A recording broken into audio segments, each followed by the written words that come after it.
Bahas latihan hidrolisis garam. Kalian sudah lihat contoh 2 set soal ya, jadi ini adalah set soal yang ketiga. Sebenarnya ini ada 20 soal tapi nanti akan saya bagi jadi 2 video. Kayak yang pertama, dari antara garam-garam berikut ini yang mengalami hidrolisis pada kationnya sehingga menghasilkan ion H+ adalah, nah ini berarti dengan kata lain kita ditanyakan mana garam yang bersifat asam ini sebenarnya. Nah kalau dilihat garam nomor 1 itu adalah kalium sulfida, asalnya dari kalium hidroksida basa kuat dan asam sulfida asam lemah.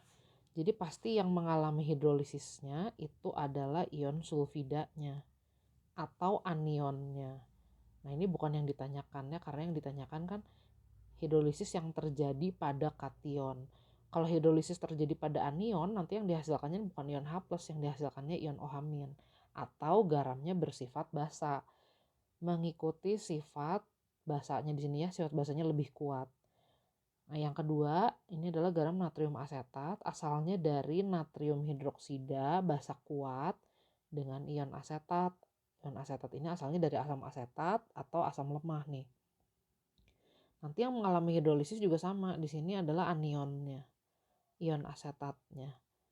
Nah, hidrolisisnya nanti akan menghasilkan ion OH- juga, atau garam yang kedua ini nanti sifatnya basa. Bukan itu yang ditanya. Yang ketiga ini kalsium nitrat, asalnya dari kalsium hidroksida suatu basa kuat dan asam nitrat, asam kuat juga. Ini kan dua-duanya kuat ya, jadi nomor 3 itu tidak ada ion yang mengalami hidrolisis. Jadi biasanya garamnya disebut garam tidak terhidrolisis, pH-nya 7. Nah, kalau amonium klorida ini asalnya dari amonium suatu basa lemah dan asam klorida asam kuat. Yang mengalami hidrolisisnya nanti adalah ion amoniumnya karena berasal dari basa lemah. Ion amonium nanti akan mendonorkan ion H+.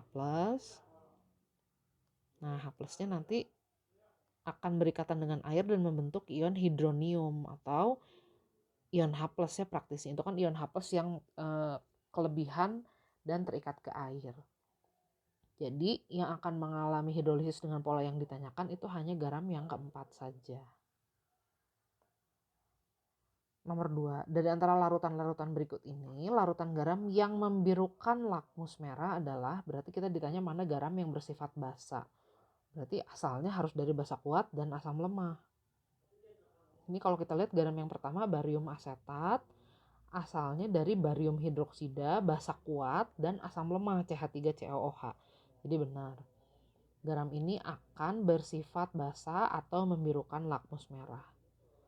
Nah, kalau amonium nitrat ini asalnya adalah dari basa lemah NH3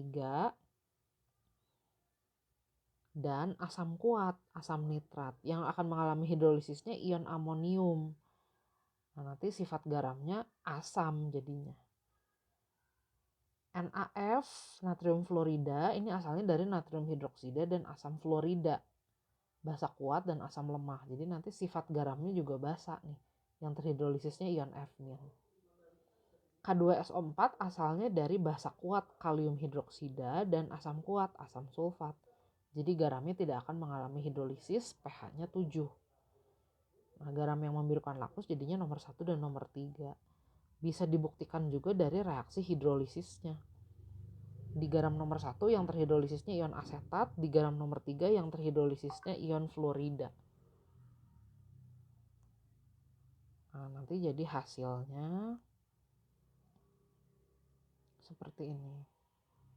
Dihasilkan ion OH- ya, garamnya bersifat basa. Oke, kita lanjut nomor 3. Dari antara larutan-larutan berikut ini yang menghasilkan ion H+ dan OH- dengan konsentrasi yang sama adalah, nah ini kan berarti garam yang netral ya kalau konsentrasi ion H+ dan OH-nya sama.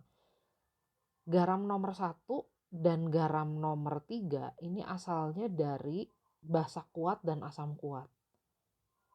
Garam yang pertama itu asalnya dari natrium hidroksida basa kuat dan asam klorida asam kuat. Garam yang ketiga ini asalnya dari kalium hidroksida basa kuat dan asam sulfat asam kuat. Nah, keduanya elektrolit kuat, jadi pasti garam ini tidak mengalami hidrolisis. pH-nya 7 atau netral, konsentrasi ion H+ dan OH- sama. Nah, kalau yang nomor 2, ini kita punya garam yang asalnya dari basa lemah dan asam lemah. Berarti garam terhidrolisis total. Dengan nilai Ka sama dengan nilai Kb. Kalau untuk garam terhidrolisis total, kita biasanya menghitung konsentrasi ion H+ dengan cara ini. Nah, kalau Ka-nya sama dengan nilai Kb-nya, berarti garam ini akan bersifat netral karena konsentrasi ion H+-nya 10⁻⁷. Cuman akar Kw aja gitu kan. Nah, jadi itu juga garam netral. Kalau yang nomor 4 ini asalnya dari asam lemah dengan basa lemah. Garam terhidrolisis total. Tapi nilai Kb-nya lebih besar daripada nilai Ka. Jadi nanti otomatis di sini konsentrasi ion H+-nya akan lebih kecil dari konsentrasi ion OH-nya. Garamnya akan bersifat basa. Jadi garam yang netral itu hanya nomor 1, 2, dan 3. Nomor 1 dan 3 menjadi netral karena tidak terhidrolisis. Jadi tidak ada ekstra ion H+ atau OH- dalam larutannya. Garam yang kedua ini menjadi netral karena nilai Ka-nya sama dengan nilai Kb-nya. Nomor 4, perhatikan di sini ada 3 larutan garam, konsentrasinya sama. Enggak semuanya garam ya, ini yang nomor 2-nya asam lemah nih. Asam asetat.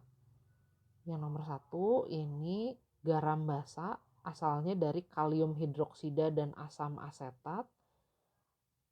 Basanya lebih kuat, jadi sifat garamnya basa. Yang ketiga ini adalah garam terhidrolisis total nih. Asalnya dari amonia dan asam asetat. Nilai Ka dan nilai Kb-nya kebetulan sama. Nah, jadi ini adalah garam terhidrolisis total dengan pH 7. Kalau diurutkan dari pH tertinggi pasti yang nomor 1 pH-nya paling tinggi karena dia adalah garam basa. Kemudian urutan keduanya nomor 3 karena pH-nya 7. Yang pH-nya paling rendah itu adalah asam lemah, di sini CH3COOH. Berikutnya kita punya padatan amonium klorida. NH4Cl berarti ya. Nah, ini dilarutkan dalam air hingga volumenya mencapai 250 ml. Kita bisa hitung dulu berapa molaritasnya. Molaritas itu adalah mol dibagi volume. Molnya ini berarti massa dibagi mR-nya. Massanya 5,35 gram. MR-nya ada di soalnya, di situ 53,5. Nah, volumenya 250 ml. Karena satuan massanya gram, berarti pasangannya volumenya harus dalam liter ya, supaya kita dapat satuan mol per liter. Jadi saya konversi satuan massanya jadi 0,25. Nah, ini kita dapat hasilnya jadi 0,1 per 0,25 atau 2 per 5 atau 0,4 molar. Nah, amonium klorida ini adalah garam yang larut, jadi dia akan terurai seluruhnya menjadi ion-ionnya. Maksudnya gimana? Jadi nanti di akhir reaksi ionisasi kita tidak akan mendapatkan lagi NH4Cl, semuanya berubah jadi ion NH4 dan ion Cl-. Nah, ion NH4 ini asalnya dari basa lemah, dari NH3 ya. Jadi ion ini mengalami hidrolisis. Jadi garam ini mengalami hidrolisis parsial dan sifatnya asam karena dihasilkan ion H3O+ atau ion hidronium. Cara menghitung konsentrasi ion H+-nya gimana? Nah, kita udah tahu gini caranya. Ini yang lemahnya basa ya. Nah, jadi kita tinggal hitung aja konsentrasinya. Kw-nya 1 dikali 10⁻⁴, Kb-nya 1 dikali 10⁻⁵. Konsentrasi ion NH4+-nya 0,4 molar. Jadi konsentrasi ion H+-nya 2 dikali 10⁻⁵ molar atau pH-nya jadi 5 min log 2. Log 2-nya 0,3 ya. Jadi jawabannya 4,7. Berikutnya nomor 6, kita sekarang akan membuat larutan garam dengan pH 10,5. Berarti kita akan membuat garam basa. pOH-nya 3,5 atau ini sama dengan 4 dikurangi log 3. Berarti konsentrasi ion OH-nya 3 dikali 10 pangkat min 4 molar. Nah, cara menghitung konsentrasi ion OH- kita udah tahu caranya. Akar KW per Ka dikali konsentrasi ion yang mengalami hidrolisisnya. Nah, kita punya garamnya kalium sulfida. Kalau terionisasi nanti akan menghasilkan ion kalium dan ion sulfida. Yang mengalami hidrolisisnya pasti ion sulfidanya, karena kalium kan asalnya dari basa kuat ya, jadi dia tidak mengalami hidrolisis. Gini. Nah, Ka-nya ada di situ 1 kali 10 pangkat min 7. Itu Ka satunya H2S ya. Biasanya kita kan pakai Ka satunya. Ka 2-nya jauh lebih kecil jadi nggak diperhitungkan. Nah, dari sini kita akan menghitung konsentrasi ion S2-nya. Kalau udah dikuadratkan kedua sisi, jadi konsentrasi ion S2-nya itu diketahui 0,9 molar. Nah, ini artinya kita punya garam K2S-nya 0,9 molar. Nah, kita kan pengen tahu berapa masanya.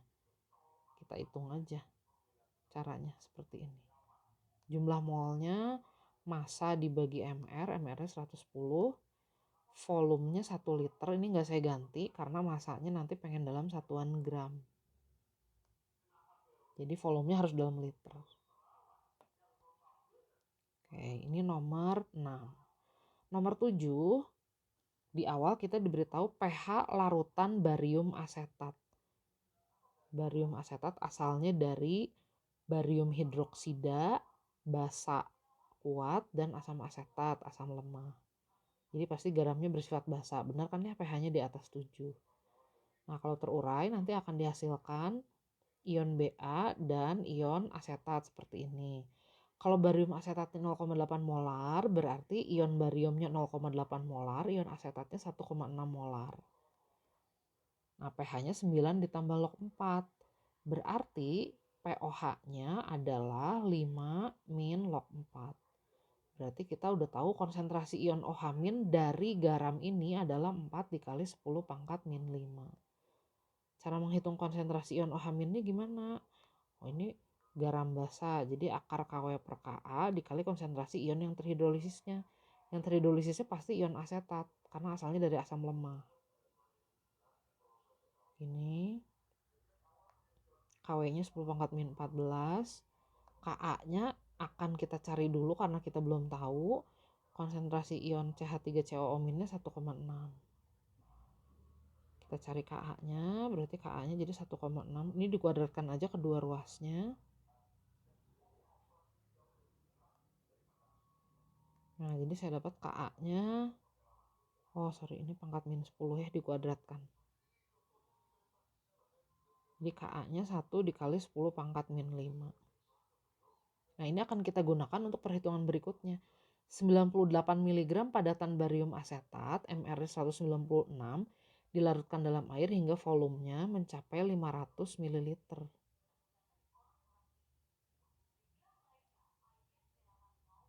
Jadi kita tuliskan lagi, ini garamnya masih garam yang sama, kita hitung dulu molaritasnya.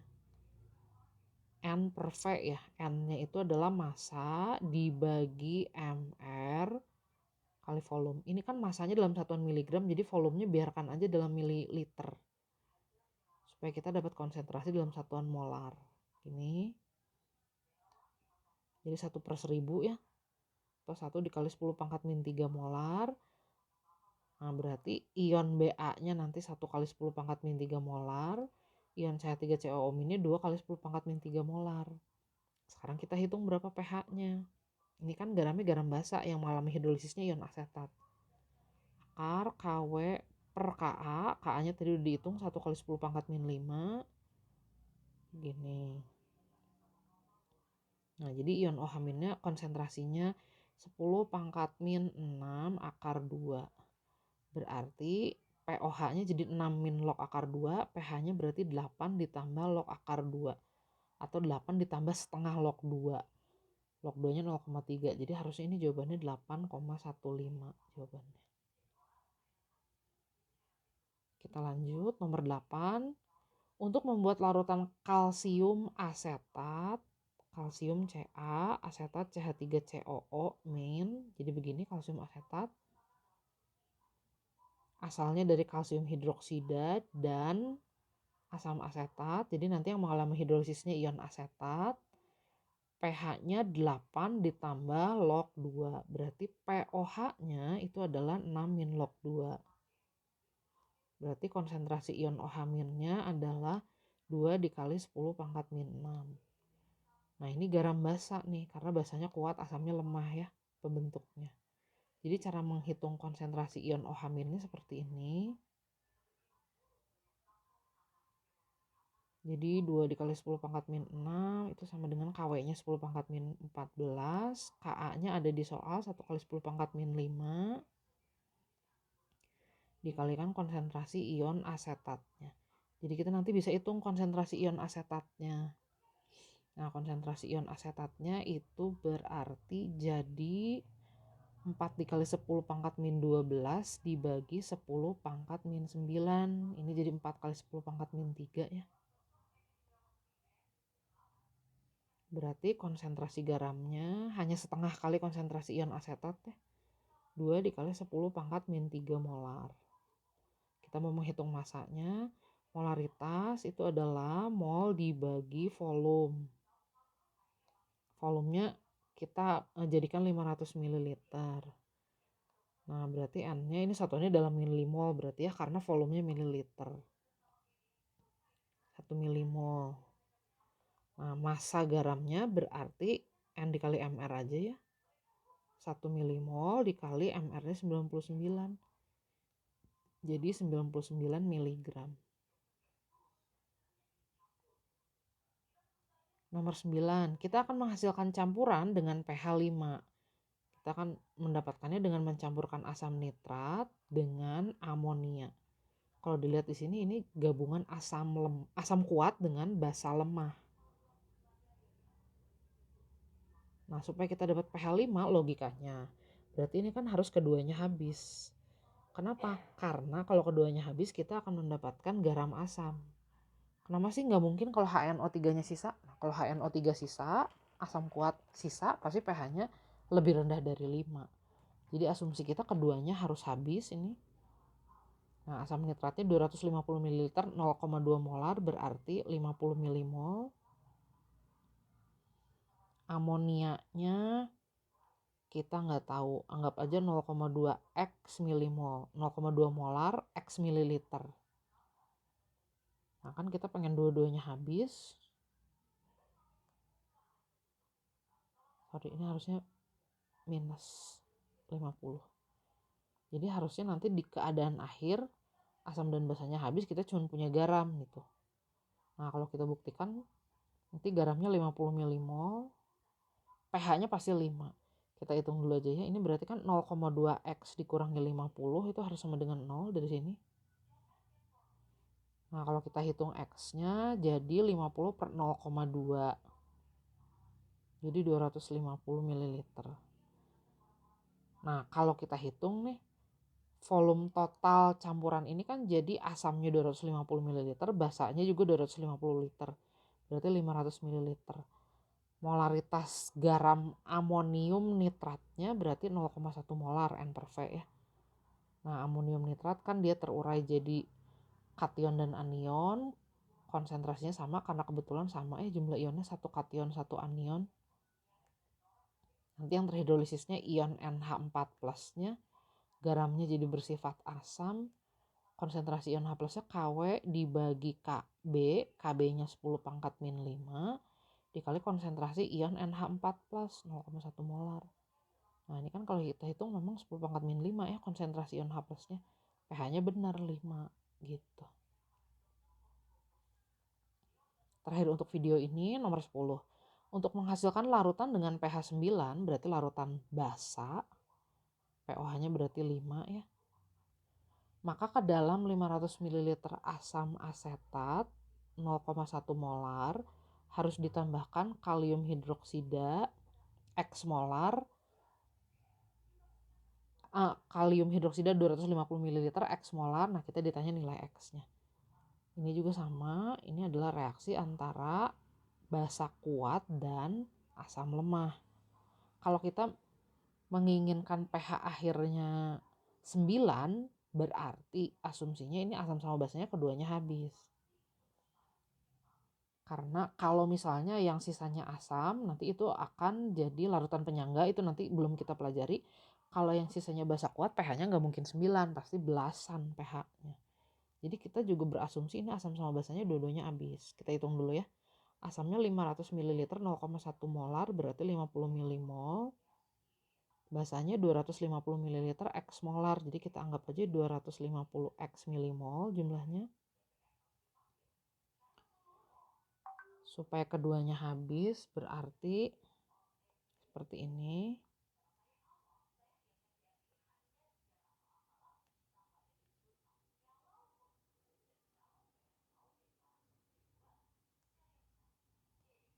Nah berarti 250 X min 50 nya kan harus sama dengan 0 ya. Berarti X nya adalah 0,2 molar. Kita coba hitung ya. Kalau misalnya garam kitanya 50 milimol, volume totalnya dijumlahkan 500 ditambah 250 ml berarti 750 ml. Berarti molaritas garamnya ini adalah 50 per 750 atau 2 per 30 molar atau 1/15 ya. Nah, kalium asetat itu terurai seluruhnya menjadi ion kalium dan ion asetat. Berarti sama-sama 1/15 mol ion-ionnya.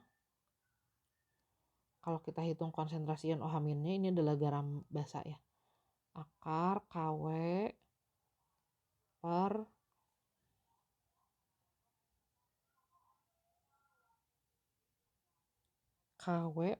KA-nya 10 pangkat min 5 dikali konsentrasi ion CH3COO-nya.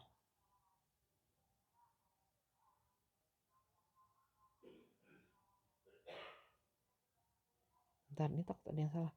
50 per 250 1/5. Iya benar ya, 0,2 molar. Kita masukin konsentrasi ion CH3COO-nya 1/15. Berarti konsentrasi ion OH-nya 10 pangkat min 5 akar 1/15. Berarti POH-nya 5 dikurangi log akar 1/15. Berarti pH-nya 9 ditambah log akar 1/15.